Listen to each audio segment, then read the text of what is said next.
Sugar ఉన్న వాళ్ళు smoking చేయవచ్చా? అసలు ఛాన్సే లేదు. షుగర్ ఉన్న వాళ్ళు అసలు స్మోకింగ్ చేయకూడదు. ఇది డబుల్ బొనాంజా బాడీ చెడిపోవడానికి. సిగరెట్లోని నికోటిన్ వల్ల ఇంకా బ్లడ్ షుగర్ పెరిగే అవకాశం ఉంటుంది. దాంతోపాటుగా ఇన్సులిన్ యొక్క సెన్సిటివిటీ తగ్గి రెసిస్టెన్స్ ఇంకా పెరుగుతుంది. డయాబెటీస్ అనేది వెజల్స్ మీద ఎఫెక్ట్ చూపి ఎండోథీలియల్ డ్యామేజ్ జరగడం వల్ల బ్లడ్ వెజల్స్ రిలేటెడ్ డిసీజ్ వస్తుంది.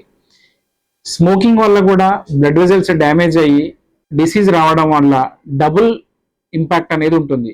సో దీంతో ఏంటి, cerebral stroke, heart attack, kidney failure, neuropathy ఇంకా డబుల్ అయ్యే ప్రమాదం ఉంది.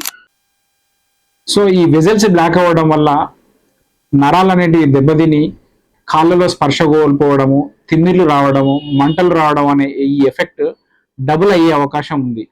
సో కాళ్ళలో స్పర్శ తగ్గడం వల్ల కాలికి పుండ్లు పడడము, అవి మానకపోవడము, ఇలాంటి సమస్యలు ఇంకా పెరిగే ప్రమాదం ఉంది.